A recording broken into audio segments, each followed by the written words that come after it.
9월 18일 목요일 경건의 시간을 갖도록 하겠습니다. 기도하겠습니다. 모든 권위와 질서의 근원이신 하나님, 오늘도 저희를 주님의 부르심에 순종하여 말씀 앞에 나아가게 하시니 감사합니다. 저희 마음의 모든 분주함과 염려를 주님께 내려놓고 오직 주님께만 집중하게 하옵소서. 성령님께서 저희의 마음을 다스려 주셔서 말씀의 진리가 저희 영혼에 깊이 뿌리 내리기를 간절히 소망합니다. 주님과 동행하며 기쁨을 얻는 복된 시간이 되게 하여 주옵소서. 예수님의 이름으로 기도드립니다. 아멘. 사도행전 18장 12절에서부터 17절까지의 말씀을 보겠습니다. 같이 읽습니다. 그러나 갈리오가 아가야주 총독으로 있을 때에 유대 사람이 한패가 되어 바울에게 달려들어 그를 재판정으로 끌고 가서 이 사람은 법을 어기면서 하나님을 공경하라고 사람들을 선동하고 있습니다 하고 말하였다. 바울이 막 입을 열려고 할 때에 갈리오가 유대 사람에게 말하였다. 유대 사람 여러분, 사건이 무슨 범죄나 악행에 관련된 일이면 내가 여러분의 송사를 들어주는 것이 마땅할 것이오. 그러나 문제가 언어와 명칭과 여러분의 율법에 관련된 것이면 여러분이 스스로 알아서 처리하시오. 나는 이런 일에 재판관이 되고 싶지 않소. 그래서 총독은 그들을 재판정에서 몰아냈다. 그들은 회당장 소스데네를 붙들어다가 재판정 앞에서 때렸다. 그러나 갈리오는 이 일에 조금도 참견하지 않았다. 아멘. 바울이 고린도에서 복음을 전하며 1년 6개월이라는 긴 시간 동안 사역하자 유대인들의 반발은 더욱 거세졌습니다. 그들은 바울을 대적할 기회를 노리고 있다가 갈리오가 아가야의 새로운 총독으로 부임하자 일제히 바울을 법정으로 끌고 갔습니다. 갈리오는 로마 황제의 두터운 신임을 받고 있었던 인물이었으며 유대인들은 그가 새로운 총독으로 부임한 시점을 놓치지 않고 바울을 고소했던 것입니다. 그들이 내세운 고소의 제목은 이 사람이 법을 어기면서 하나님을 경외하라고 사람들을 권한다는 것이었습니다. 그들이 말하는 법이 유대인의 율법인지 로마의 법인지 불분명합니다. 또한 사람들을 권한다고 하였지만 그 사람들이 유대인인지 로마인지도 모호합니다. 이는 바울을 고소한 유대인들이 자신들의 종교적인 문제를 로마 총독에게 가져오는 것이 스스로 생각하기에도 꺼림칙했기 때문입니다. 그들은 바울의 전도 행위를 로마의 법을 어기는 것처럼 보이게 하여 로마 당국을 통해 바울을 처벌하려 했습니다. 과거 유대 종교 지도자들이 예수님을 빌라도 총독에게 넘겼을 때에도 이와 같았습니다. 그들은 예수님이 로마 황제에게 세금 바치는 것을 금하고 스스로 왕이라 칭했다고 거짓으로 고발했습니다. 이처럼 진실을 말하고 바르게 살아가는 사람에게도 세상의 거짓된 비난과 모함이 따를 수 있습니다. 세상은 진리를 왜곡하고 선한 의도를 악한 행위로 둔갑시키는 데 주저하지 않습니다.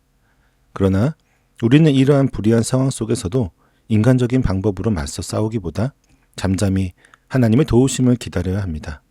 바울이 그랬던 것처럼 우리의 억울함을 그분께 맡길 때 하나님께서 가장 공정한 재판관이 되어 주실 것입니다. 바울이 자신을 변호하려고 하는 순간 갈리오 총독은 바울의 변명조차 듣지 않고 유대인들을 막아섭니다.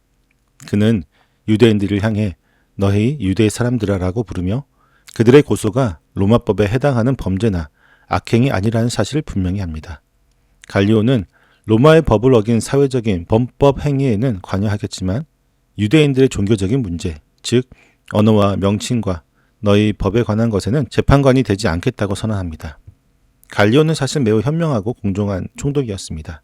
그는 유대인들이 바울을 고소한 것이 로마의 법을 어긴 불법 종교 때문이라고 주장을 했음을 간파했던 것입니다. 그러나 갈리오는 기독교를 유대교 내부의 분파로 보았고 따라서 유대교와 같이 합법적인 종교로 인정했습니다. 그는 종교 분쟁에 개입하지 않는다는 로마법의 원칙에 따라 유대인들을 법정에서 쫓아냈습니다. 갈리오의 이러한 결정은 앞으로 로마 제국 내에서 복음이 전파될 때 기독교가 법적으로 보호받을 수 있는 중요한 선례가 되었습니다. 하나님께서는 우리가 상상하지 못했던 방법으로 심지어 믿지 않는 세상의 권력자들을 통해서도 하나님의 뜻을 이루어 가십니다. 복음 전파의 모든 과정은 하나님의 주권 아래에 있습니다. 우리는 이 사실을 믿음으로 확신해야 합니다. 우리가 약하고 어려움에 처했을 때 하나님께서는 자신의 계획을 위해 우리가 생각지도 못했던 사람이나 사건들을 사용하실 수도 있습니다. 갈리오 총독의 판결에 분노한 유대인들은 회당장 소스데네를 붙잡아 법정 앞에서 때립니다. 갈리오는 이러한 폭력 행위를 보면서도 아무런 조치를 취하지 않습니다. 그는 유대인들의 종교적인 문제에 더 이상 관여하지 않겠다고 스스로의 원칙을 고수하고 있는 것입니다. 이 사건은 겉으로 보기에 소스데네의 억울한 희생처럼 보이지만 그 이면에는 하나님의 놀라운 보호하심이 담겨 있습니다. 유대인들의 폭력은 바울이 아닌 다른 사람에게로 향했고 이로 인해 바울은 안전하게 고린도에 머물 수 있었습니다. 또한 이 사건은 바울의 복음전도 사역을 계속하는 데에도 큰 도움을 주었습니다.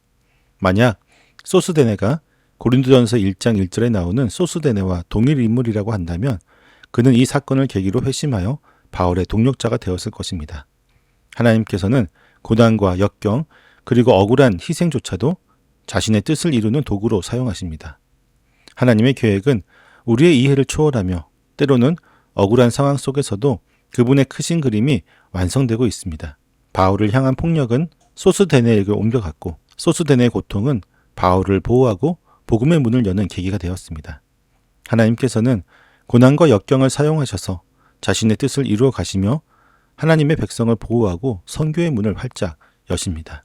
또한 우리는 예상치 못한 고난이나 억울한 상황에 처했을 때에 단순히 나쁜 일이라고 단정하기보다는 하나님께서 이 상황을 통해 어떤 선한 뜻을 이루어 가시는지 겸손하게 묻고 기다려야 합니다.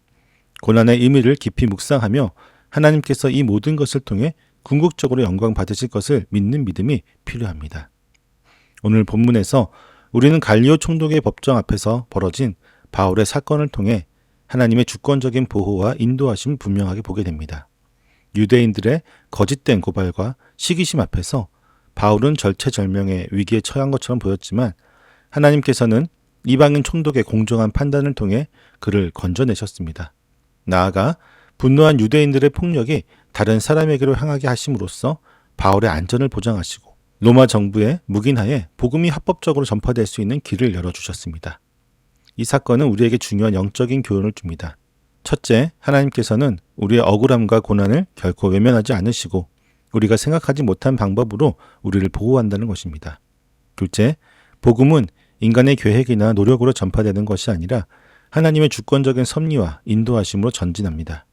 마지막으로 심지어 고통과 억울함 속에서도 하나님의 크신 뜻이 이루어지고 있다는 것을 기억해야 합니다. 오늘 우리의 삶 속에서 불의한 비난이나 오해에 직면할 때가 있습니까? 우리의 선한 의도가 악하게 해석되거나 진실이 왜곡되는 상황에 놓여 있습니까? 그때마다 사람들의 반응에 좌절하거나 분노하기보다 바울처럼 잠잠히 하나님의 도우심을 기다리십시오. 우리를 향한 하나님의 계획은 그 어떤 인간적인 방해나 모략으로도 막을 수 없습니다. 하나님은 우리의 억울함을 아시며 가장 적절할 때에 가장 놀라운 방법으로 우리를 건져주실 것입니다. 그러므로 오늘 하루의 삶 속에서 진리를 위해 살아가고 있다면 그 결과에 대해 두려워하지 마십시오. 하나님께서 우리를 법정에 세우시더라도 가장 놀라운 변호사가 되어주실 것입니다. 세상의 불의 앞에서 낙심하지 말고 오직 주님을 신뢰함으로 담대하게 믿음의 길을 걸어가십시오. 우리의 삶의 모든 순간이 하나님의 주권 아래에 있음을 기억하며 오직 그분의 뜻을 구하는 삶을 살아갈 수 있기를 소망합니다. 기도하겠습니다. 우리의 모든 권세의 주인이신 하나님, 오늘 말씀을 통해 유대인들의 거짓된 고발과 시기심 앞에서도 바울을 보호하시고 이방인 총독의 공정한 판단을 통해 복음의 길을 여신 주님의 놀라운 주권적인 섭리를 보게 하시니 감사합니다. 하나님의 뜻은 그 어떤 인간의 방해나 모략으로도 막을 수 없음을 믿습니다. 주님, 저희가 세상의 불의한 비난이나 오해에 직면하게 될 때 사람들의 반응에 좌절하고 분노했던 연약함을 고백합니다. 진실이 왜곡되는 상황 속에서도 잠잠히 주님의 도우심을 기다리지 못했던 저희의 조급함을 긍휼히 여겨 주옵소서. 저희가 바울처럼 저희 억울함을 주님께 맡기고 하나님의 때를 신뢰하며 나아가는 믿음을 허락하여 주옵소서. 세상의 권력이 교회를 향해 얼마나 집요하게 공격하는지 알면서도 그 공격에 맞서 싸울 수 있는 가장 강력한 힘이 하나님께 드리는 간절한 기도임을 기억하게 하옵소서. 그리하여 저희의 삶이 하나님의 주권 아래 있음을 기억하며 오직 주님을 신뢰함으로 담대하게 믿음의 길을 걸어가게 하옵소서. 예수님의 이름으로 기도드립니다. 아멘.